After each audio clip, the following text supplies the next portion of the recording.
시편 35편 1절부터 10절까지 시작.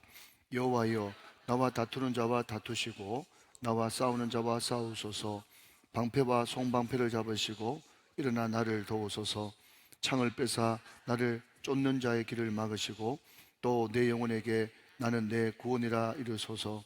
내 생명을 찾는 자들이 부끄러워 수치를 당하게 하시며 나를 상해하려 하는 자들이 물러가 낭패를 당하게 하소서.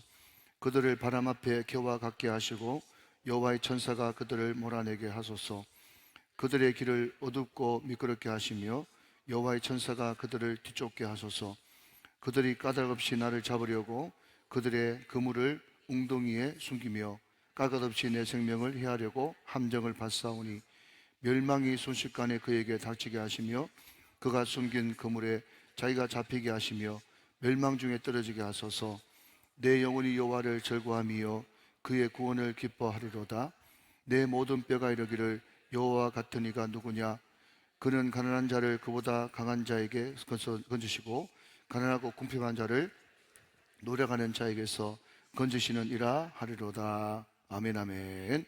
자, 우리 오른손을 불끈 쥐고 한번 선포하고 나가겠습니다. 네, 잘 됩니다. 잘 되고 있습니다. 잘 될 일만 남았습니다.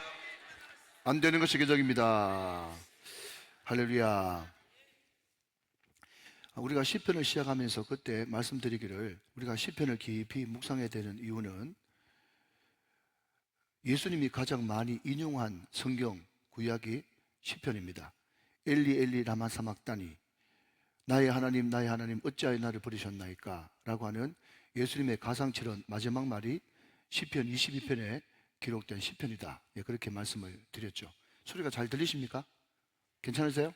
네, 저는 잘 들리는데. 또 그리고 시편의 반 이상을 다윗이 이렇게 기록했는데 말이죠. 그런데 사무엘상 사무엘하에 다윗의 사건대로 기록되어 있지만 다윗의 그 예민하고 또 섬세한 감정, 또 그때 느꼈던 분노와 격분, 이런 것들은 사무엘상 사무엘하에서 추정할 뿐이지 다 알 수가 없어요. 그런데 그 감정, 이런 감정 속마음이 중요하잖아요, 그죠? 그 감정을 어떻게 할 수 있느냐 했을 때는 시편을 보면 다윗의 기쁨과 찬양과 두려움과 격정과 염려와 하나님 앞에 하소연과 그 모든 감정이 희노애락이 고스란히 담겨있는 성경책이 시편이기 때문에 우리는 시편을 묵상할 필요가 있다. 그렇게 말씀을 드리면서 늘 우리는 시편을 읽을 때 삶의 자리라고 하는 것을 놓치면 안 된다. 그래야만 성경을 옳게 해석할 수 있으니까 그렇게 말씀을 드렸습니다. 기억나시면 아멘. 자, 그러면 오늘 이 시편 35편을 다른 사람들이, 신학자들이 별명 붙이기를 억울한 일을 당했을 때 부르는 노래, 이렇게 별명을 붙였어요. 어떨 때라고요? 억울할 때. 근데 여러분, 우리가 물론 학자들이 다 읽고 충분히 연구해가지고 별명을 붙였으니까 그런가 보다 하면서 그냥 마치 전과에 답을 보는 것처럼 그냥 받아들이면 되겠지만, 그럼에도 불구하고 정말 그럴까라고 하는 물음표를 던지면 그때부터 나의 묵상이 되어지는 것이거든요. 자, 그러면 여러분, 이 성경을 집중적으로 연구하는 학자들이 억울할 때 부르는 노래라고 시편 35편을 이야기했는데 정말 그럴까? 한번 살펴보도록 하십시다. 자, 여러분 몇 절을 보시는가 하면 12절부터 15절까지 제가 한번 읽어보도록 하겠습니다. 자, 다윗의 먼저 삶의 자리입니다. 12절, 내게 선을 악으로 갚아 나의 영혼을 외롭게 하나. 자, 지금 다윗의 삶의 자리가 뭐예요? 어떤 사람이 내가 선으로 늘 베풀었는데 악으로 나를 갚고 있대요. 자, 여러분 무조건 없어도 있습니다라고 고백하십시오. 여러분 이런 일 있어요, 없어요? 있죠, 그죠? 그런데 항상 옳게도 보고 거꾸로도 보라고, 나는 혹시 다른 사람의 선을 악으로 갚지는 않았나, 그것도 한번 생각해 볼 필요가 있어요. 아무튼 우리가 인생을 좀 살다 보면 나는 그 사람을 선하게 되는데 그 사람이 나를 악으로 대할 그럴 때가 있다 하는 거죠. 자, 13절 말씀 보시면, 나는 그들이 병들었을 때에 굵은 베옷을 입으며 금식하여 내 영혼을 괴롭게 하였더니 내 기도가 내 품에 돌아왔도다. 자, 여러분, 지금 다윗이 이 사람한테 어떻게 베풀어 줬는가 하면요, 그들이 병들었을 때에 굵은 베옷을 입고 금식하면서 내가 마치 병들었는 것처럼 내 영혼을, 내 몸을 상하게 하면서까지 그 사람을 위해서 금식기도 해줬대요. 자, 일단 넘어갑시다. 내가 그 사람한테 그렇게 해줬어요. 자, 14절 말씀.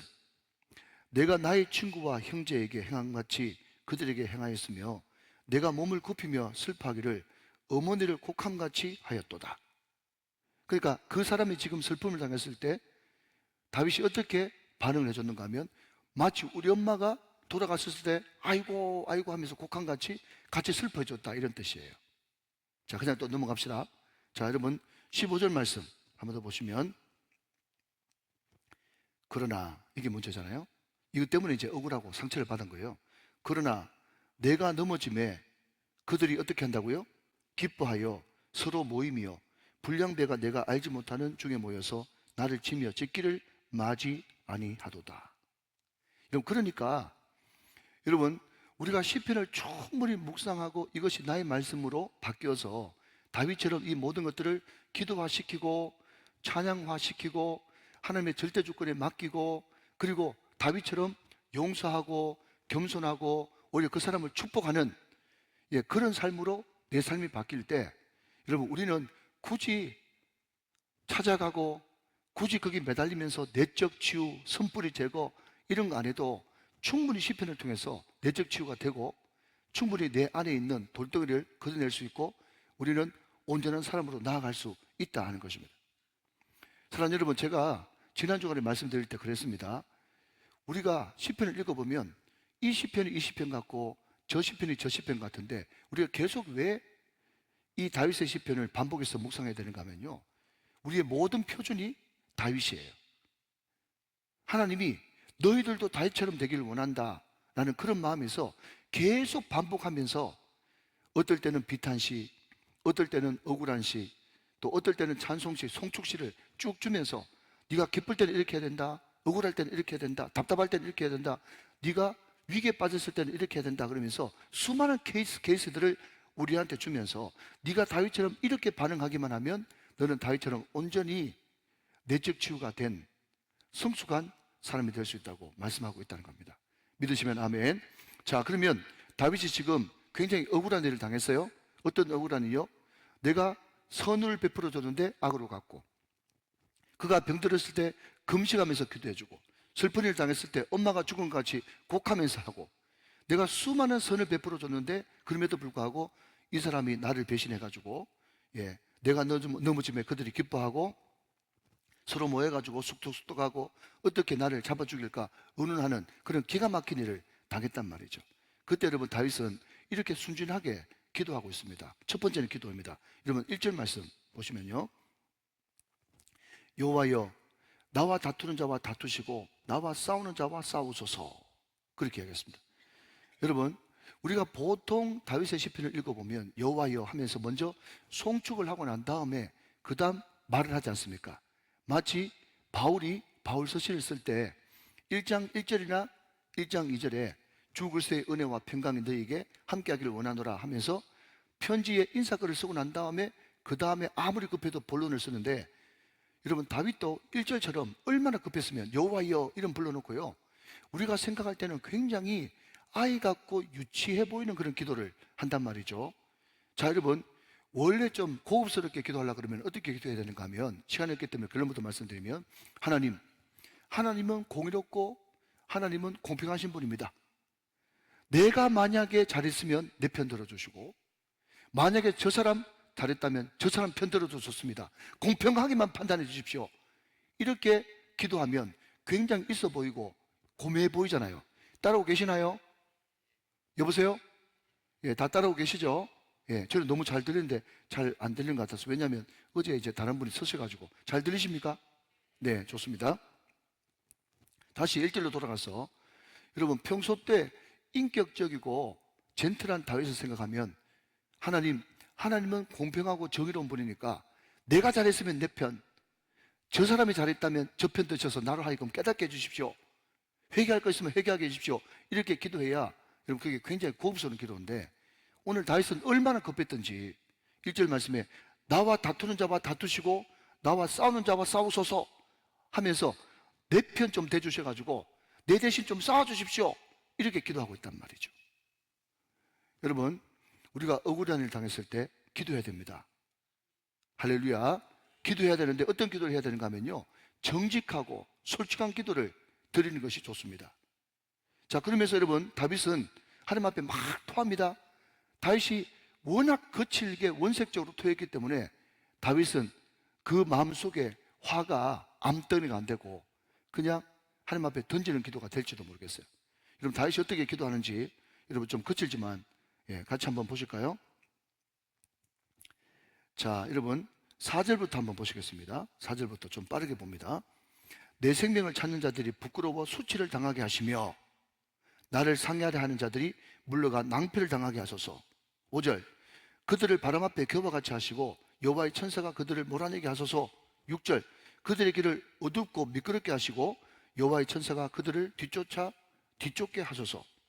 자, 7절 말씀 같이 한번 읽어봅니다. 그들이 까닭없이 나를 잡으려고 그들의 그물을 웅덩이에 숨기며 까닭없이 내 생명을 헤아리고 함정을 발사오니. 8절, 멸망이 순식간에 그에게 닥치게 하시며 그가 숨긴 그물에 자기가 잡히게 하시며 멸망 중에 떨어지게 하소서. 이렇게 기도했단 말이죠. 자, 여러분, 오늘 이렇게 갑자기 읽으시니까 잘 피해 안 오시는데 집에 가가지고, 여러분 숙제입니다. 뭔 숙제인가 하면 나는 하나님 앞에 이렇게 한번 기도해 본 적이 있는가 한번 생각해 보십시오. 원색적이고 원초적인 기도예요. 다윗이 정말 억울할 때 그런 기도를 원초적으로 드렸기 때문에 안 죽고 살아남았습니다. 여러분, 하나님 앞에 기도할 때는요, 원초적으로 기도해야 됩니다. 그래서 얼마나 원초적으로 기도했으면 애가 말이죠, 어린애가 마치 아빠한테 자기가 잘했는지 잘못했는지 상관없이 일러주는 것처럼 1절 말씀 다시 보시면 여호와여 나와 다투는 자와 다투시고 나와 싸우는 자와 싸우소서 하면서 아빠한테 일러주듯이 기도하는 다윗의 모습을 보십시오. 자, 그런데 여러분 보십시오. 자, 저를 한번, 자, 중요한 겁니다. 무슨 이야기인가 하면, 그러면 다윗이 믿음의 사람이고 하나님 마음에 합한 사람인데, 그런데 다윗이 아무 근거 없이 이렇게 원초적이고 우리가 볼 때는 좀 유치하고 천박하다 할 그런 기도를 드렸을까 하는 겁니다. 저는 생각할 때 여러분, 오늘 다윗이 이렇게 원초적인 기도를 드릴 때는 그만한 근거가 있다는 거죠. 근거, 그게 무엇이냐? 자, 여러분 책갈피를 잘 접어 놓으시고 앞으로 쭉 넘어가서 창세기 12장을 한번 보도록 하겠습니다. 창세기 12장, 다 좀 찾으시면 좋겠어요. 창세기 12장. 다윗이 이렇게 기도하는 데는 다 이유가, 근거가 있다 하는 겁니다. 근거 없이 다윗이 그렇게 할 리가 없죠. 창세기 12장 1절부터 5절까지를 한번 보겠습니다.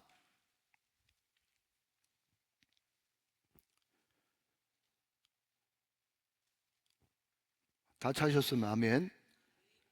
구약 15면 제가 읽기를 시작하겠습니다. 여호와께서 아브라함에게 이르시되 너는 너의 고향과 친척과 아버지의 집을 떠나 내가 내게 보여줄 땅으로 가라. 여러분, 이게 전제입니다. 잘 들어보십시오. 뒤에는 결론 나옵니다. 하나님께서 믿음의 조상 아브라함을 불러가지고 너는 너의 고향과 친척과 아버지 집을 떠나라.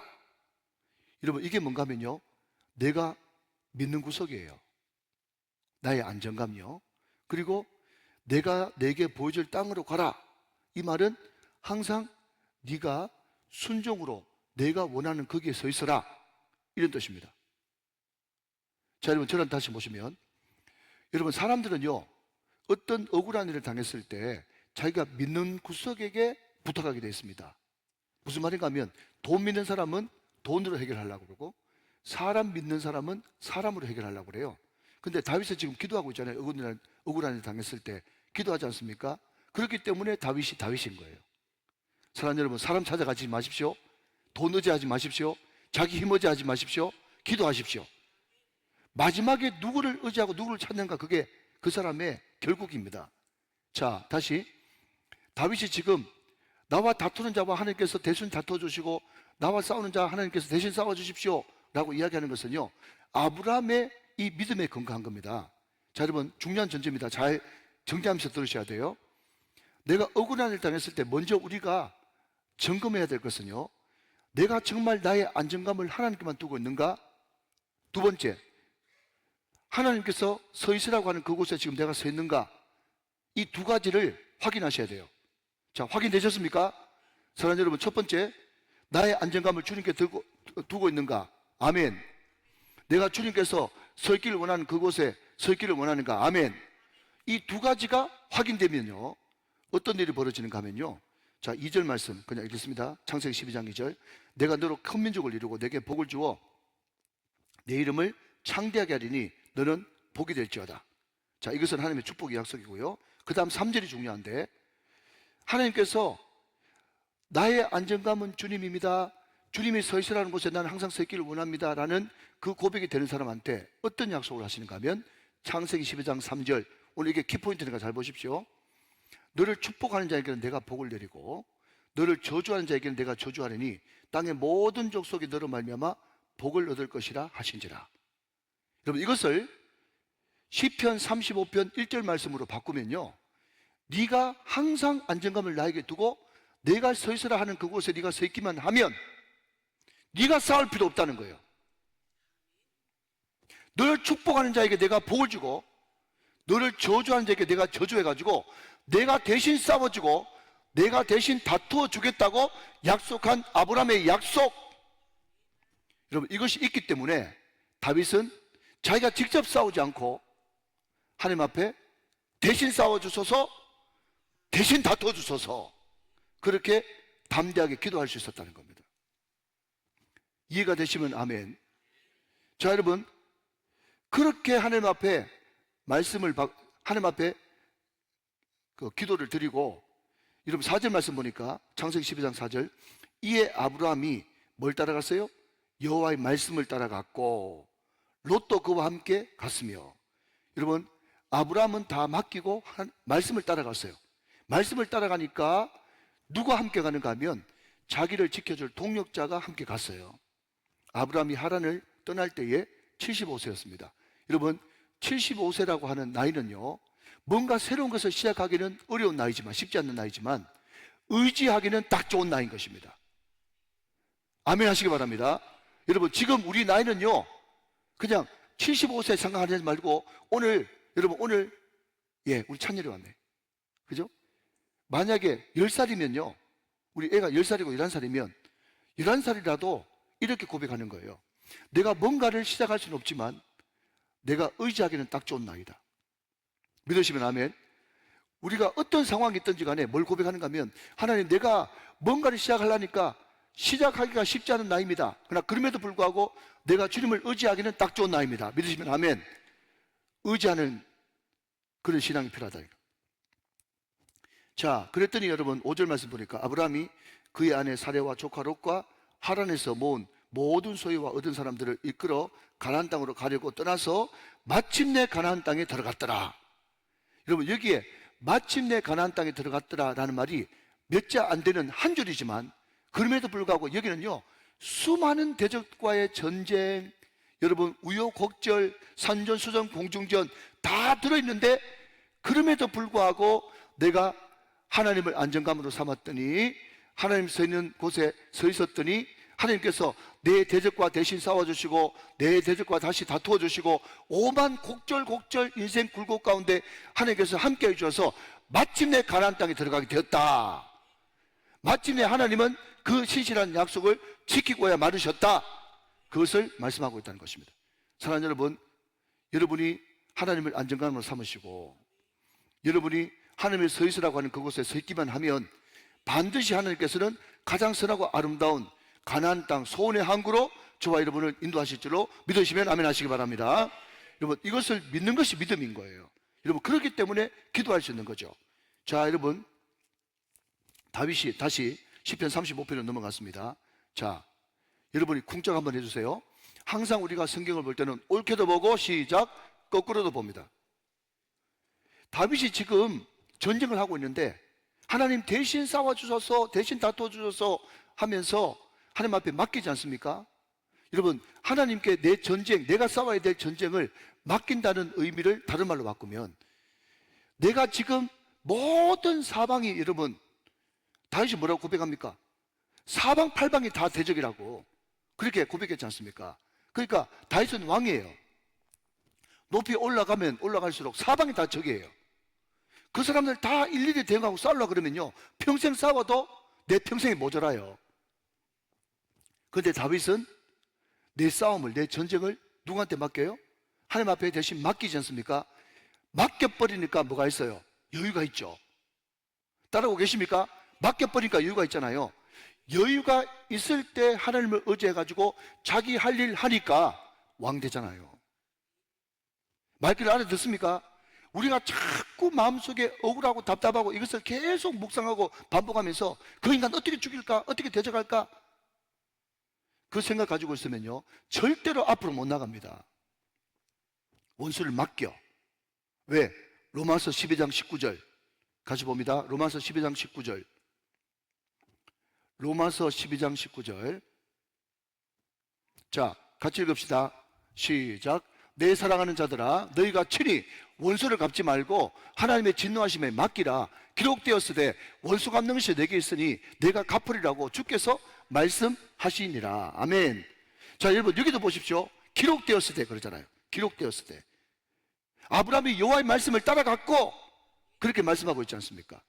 여러분 그것만 그렇습니까? 오늘 보면 3절 말씀 한번 보십시오. 3절 시편 35편 3절 말씀 제가 있습니다. 창을 뺏어 나를 쫓는 자의 길을 막으시고 그 다음 또 내 영혼에게 나는 내 구원이다 이르소서. 손에 잡히는 거 없고 눈에 보이는 거 없고 귀에 들리는 거 없어도 주님께서 나한테 찾아오셔서 나는 너의 구원이다. 내가 대신 싸워주겠다. 너를 축복하는 자에게 내가 축복하고 너를 저주하는 자에게 내가 저주하겠다. 원수 갚는 것은 내게 있으니. 이 말씀이 내 마음속에 팍 레마의 말씀을 바뀌어버리면 그때부터 하나님 내 대적을 치소서, 내 대적과 다 대신 싸우소서 맡겨버리고 내 억울한 거 다 토하면서 여러분 거칠게 주님 앞에 기도하고 훌훌 털고 말씀 붙들고 나가면 그 사람은 나를 어떻게 죽이려고 여러분 나에게만 포커스를 맞추지만 나는 나보다 훨씬 높으신 모든 시선을 주님께 드리고 나가기 때문에 여러분 점점 시간이 지나면 지날수록 그 사람이 나를 죽었다 깨어나도 못 따라오는 거예요. 믿으시면 아멘. 이게 너무너무 중요한 겁니다. 억울할 때 기도하라. 억울할 때 기도로 맡겨라. 억울할 때 말씀을 받으라. 억울할 때 친히 원수를 갚지 말고 내가 대신 갚으리라고 말씀하시는 그 말씀 붙들고 주님 앞에 맡기고 네 할 일 계속해라. 그러면 너 다윗 될 거야. 그렇게 말씀하신다는 거예요. 사랑하시는 여러분, 이 말씀이 여러분의 실제가 되시기를 주 예수 그리스도의 이름으로 축원합니다. 자, 여러분 쭉 넘어가서 이제 말씀을 마무리하면서 여러분 28절 말씀, 27절 28절 한번 보겠습니다. 나의 의를 즐거워하는 자들이 기꺼이 노래 부르고 즐거워하게 하시며 그의 종의 평안함을 기뻐하시는 여호와는 위대하시다 하는 말을 그들이 항상 말하게 하소서. 28절 말씀 시작. 나의 혀가 주의 의를 말하며 종일토록 주를 찬송하리이다. 자, 여러분 종일토록 주를 찬송하리이다. 그게 일단 몇 줄 한번 그어놔보시고 여기만 있는 게 아니라 자, 여러분 많지만 9절 말씀 한 번만 더 보시면 9절 말씀 내 영혼이 여호와를 즐거워하며 그의 구원을 기뻐하리로다. 자, 여러분 기가 막힌 것은요, 자, 여러분 저를 한번 보십시오. 뭔가 좀 성경이 좀 인간적이어야 되는데 억울한 일 당할 때 기도하라, 맡기라, 말씀을 받으라. 여러분 여기까지 되면 그래도 억지로라도 자주 들었던 말씀이고 하니까 한번 해볼 마음이 좀 생기죠. 그런데 억울한 일 당했는데 다윗이 뭐라고 노래하고 있는가 하면 9절 말씀에 내 영혼이 여호와를 즐거워하며 그의 구원을 기뻐한대요. 그러면서 28절 말씀에 나의 혀가 주의 의를 말하며 종일토록 주를 찬송하리이다. 아, 이거 너무 심한 거 아닙니까? 이거 기도해라, 맡기라, 말씀 받으라. 이 정도만 해도 내가 지금 속이 불불 좀 속이 천불이 나는데 기뻐해라, 즐거워해라, 찬송 부르라. 이게 도무지 가능하고 가당이나 한 말씀입니까? 이렇게 생각될 수 있겠잖아요. 여러분 이렇게 한번 생각해 보십시오. 오늘 여러분 다윗의 이 이야기가 어쩌면 사무엘하 15장, 16장, 17장에 나오는 아히도벨이라고 하는 그 인물, 그리고 압살롬, 뒷살롬, 죽일 놈, 쳐 죽일 놈, 압살롬, 예, 거기하고 연관된 그런 시편이라고 학자들이 추정을 합니다. 여러분, 압살롬, 아히도벨 누구죠? 바로 아까 우리가 처음 살펴봤던 정말 다윗이 선을 베풀어 줬던 사람이에요. 물론 압살롬은 아들이니까 말할 것도 없고, 아히도벨은요 자기의 제갈공명 같은 책사였거든요. 정말 다윗이 아껴줬습니다. 그런데 다윗을 딱 배반하면서 압살롬 편에 서가지고, 여러분 사무엘 하에 가보면 그런 내용이 나오지 않습니까? 뭐죠? 압살롬이 자기 아버지 다윗의 궁전을 차지하고 난 다음에 제일 먼저 했던 것이 참 입에도 담기 민망한 자기 어머니 뻘 되는 후궁들을 범하는 것이었습니다. 그 아이디어를 누가 줬느냐? 아히도벨이 줬어요. 그리고 압살롬이요, 지금 당신을 쫓아가면 다윗 잡아 죽을 수 있습니다. 그 말이 틀린 말이 아니었어요. 그때 후세라고 하는, 그냥 뭐라 그럴까요? 그냥 다윗 편에 서 있고 바깥으로는 압살롬 편에 서 있는 그 사람이, 지금 다윗이 바짝 약이 올라와 있는데, 그 사람도 용사인데 장군인데 평생 전쟁에 익숙한 사람인데, 지금 건드리면 큰일 납니다. 죽이더라도 나중에 죽이십시오 하면서, 여러분 후세와 아히도벨이 같이 모략을 내놨는데 하나님께서 아히도벨의 모략을 어리석게 하셨죠. 자, 여러분 한번 찾아봅니다. 사무엘하 15장 31절이던가요? 여러분 한번 띄워주시면 좋겠습니다. 예, 사무엘하 15장 31절 말씀 한번 보세요. 다윗이 자기 아들이 반역하는, 예, 그 현장에서 그냥 그 궁을 버리고 떠나면서 이렇게, 예, 단식하면서 기도했습니다. 자, 한번 보실까요? 어떤 사람이 다윗에게 알리되 압살롬과 함께 모반한 자들 가운데 아히도벨이 있나이다 하니, 다윗이 이르되 시작, 여호와여 원하옵건대 아히도벨의 모략을 어리석게 하옵소서 하니라. 여러분 제가 자주 기도하는 기도문입니다.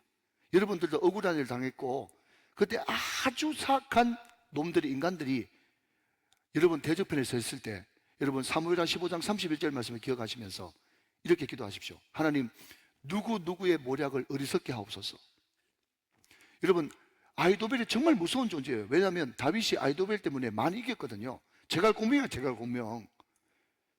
그때도 여러분 후세보다, 하나님이 압살롬을 어리석게 만들어서 그렇지 후세보다 아히도벨의 이야기하는 것이 더 맞았고, 압살롬이 아히도벨의 말처럼 했으면 다윗 죽었습니다. 그런데 하나님께서 모든 것의 주관자시고 아히도벨 위에 있는 사람이니까, 위에 있는 분이시니까 아히도벨의 모략을 어리석게 했죠. 엄밀하게 이야기하자면 아히도벨의 모략을 하나님께서 채택되지 않도록 막아주었습니다. 자기의 모략이 채택되지 않고 후세의 모략이 채택되는 것을 딱 보면서, 아, 다윗 돌아오겠군, 내 인생 끝이군 해가지고 자기 모략이 채택되지 않은 것을 보고 아히도벨은 자기 고향 가서 자살해 죽었어요. 그게 사무엘하에 나와 있거든요.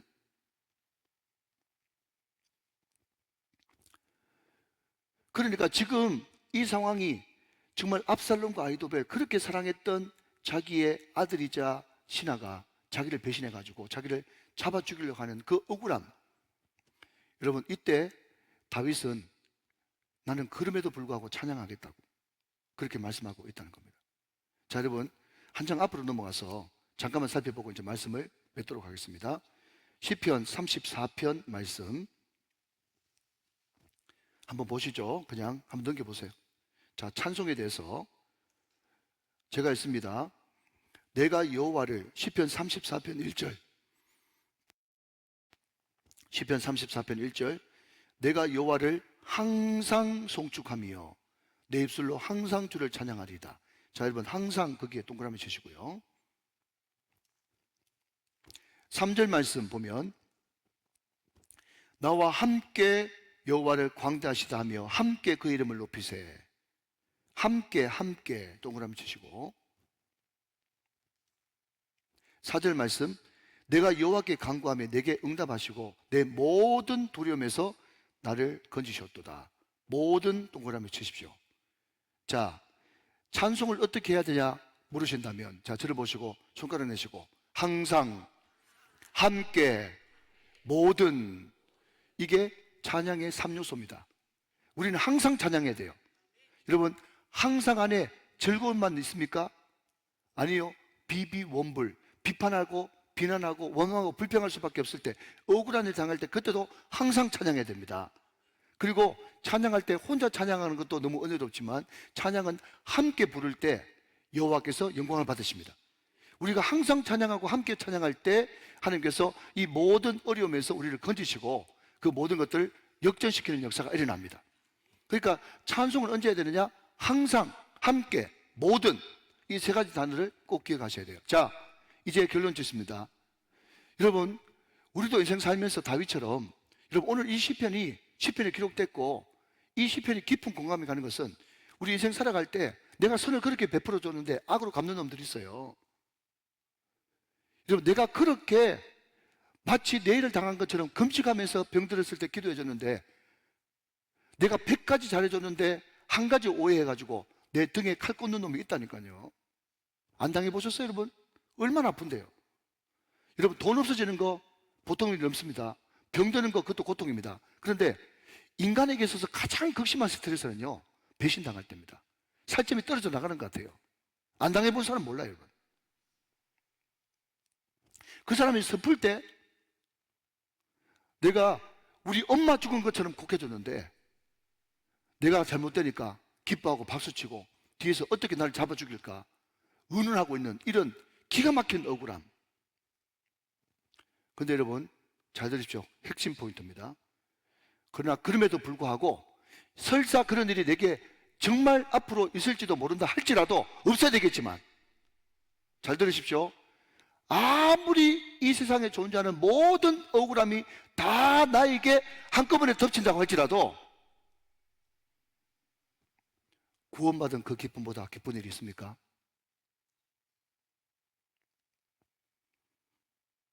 사망에서 생명으로,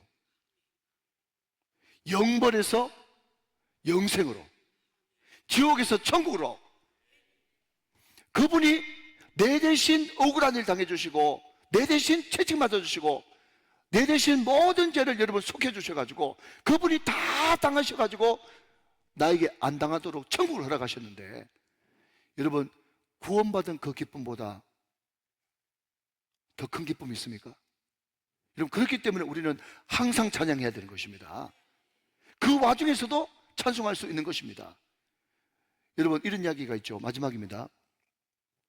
어떤 사람이 예수를 믿었는데, 예수님의 길은, 예수님의 발자국은 항상 일정한 발자국인데, 내 발자국은요, 갔다 돌았다 갔다가 돌았다, 굉장히 혼란스러워요. 그런데 어느 순간 발자국이 2개밖에 없으면서 일정한 발자국이에요.